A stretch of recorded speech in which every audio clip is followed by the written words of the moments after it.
Assalamualaikum warahmatullahi wabarakatuh. Selamat pagi anak-anak. Wah, kurang semangat nih. Ayo yang semangat dong. Ini kan masih pagi, oke? Ibu ulangi lagi. Assalamualaikum warahmatullahi wabarakatuh. Nah, mantap. Gitu dong semangat. Ini kan masih pagi, oke? Ya, sebelum mengawali pembelajaran kali ini, alangkah baiknya kita berdoa terlebih dahulu. Nah, Ibu persilahkan kepada ketua kelas untuk memimpin doa pada pagi hari ini. Silahkan untuk ketua kelas. Oke, berdoa dicukupkan. Nah, sebelum masuk ke materi nih, Ibu mau tanya, siapa nih yang nggak berangkat pada pagi hari ini? Oke, siapa yang tidak berangkat? Oke, Zaskia. Zaskia kenapa tidak berangkat? Oh iya, sakit. Nah, kita berdoa semoga teman kita yang sedang sakit bisa segera diberikan kesembuhan dan bisa berkumpul dengan kita kembali untuk menimba ilmu atau mencari ilmu bersama-sama. Oke.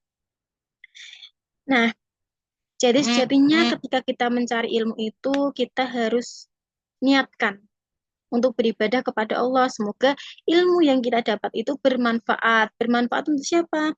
Untuk diri kita sendiri dan untuk orang lain. Oke, jadi kita dapat mengamalkan ilmu yang kita dapat gitu ya. Oke, silahkan dicek masing-masing di samping kanan, samping kiri, depan, belakang. Apabila ada sampah atau kotoran yang dapat mengganggu di pembelajaran kita pagi hari ini, silahkan diambil, kemudian dibuang ke tempat sampah terlebih dahulu demi kenyamanan pembelajaran kita di pagi hari ini. Oke, sudah semua, sudah bersih. Di sini Ibu akan menyampaikan tujuan dan indikator apa saja yang akan kita capai di pembelajaran pada pagi hari ini.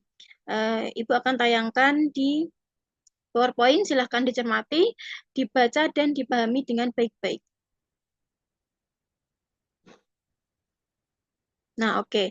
Untuk mencapai tujuan dan indikator yang akan kita capai, diperlukan usaha untuk melakukan pembelajaran dengan baik dan dengan sungguh-sungguh. Nah, setelah itu, di sini Ibu akan menjelaskan mekanisme atau tahapan-tahapan apa saja yang akan kita lakukan untuk ke depannya. Nah, jadi yang pertama nanti kita tidak hanya untuk berkompetensi secara individu, artinya tidak hanya mengepentingkan diri kita sendiri, akan tetapi nanti Ibu juga akan membentuk beberapa kelompok yang di mana di situ ada tugas untuk dikerjakan secara bersama-sama. Nah, tugasnya apa?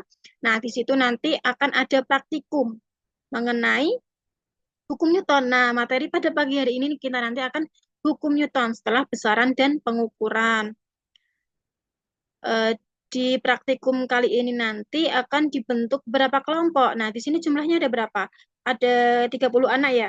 Nah, nanti akan Ibu bagi menjadi 10 kelompok, yang artinya masing-masing kelompok ada 3 anak. Nah, apa saja yang diperlukan ketika kita melaksanakan praktikum? Nah, yang pertama, untuk alat dan bahannya nanti jangan khawatir, kita akan melaksanakan praktikum di laboratorium fisika. Di situ sudah ada alat dan bahan, yang kalian perlu siapkan adalah hanya materi dan juga step by step praktikum yang akan kalian lakukan mengenai hukum Newton 1. Nah, setelah kalian melakukan praktikum, kalian dapat data, nanti kalian buat laporan praktikum.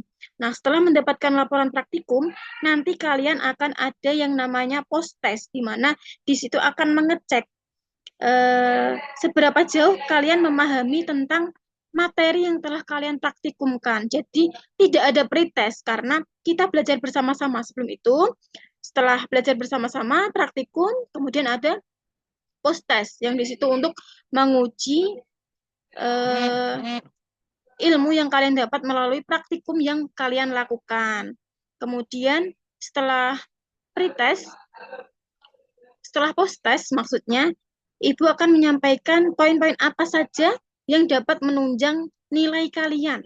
Yang pertama ada kehadiran, kemudian ada keaktifan, yang ketiga ada UTS, ada UAS, kemudian yang terakhir ada nilai dari laporan praktikum yang telah kalian lakukan. Nah, di sini nilai praktikum itu nilai yang memiliki bobot yang terbesar. Artinya, di situ kalian harus melaksanakan praktikum dengan sungguh-sungguh. Dapat dipahami? Oke, kita langsung masuk ke materi kita pada pagi hari ini.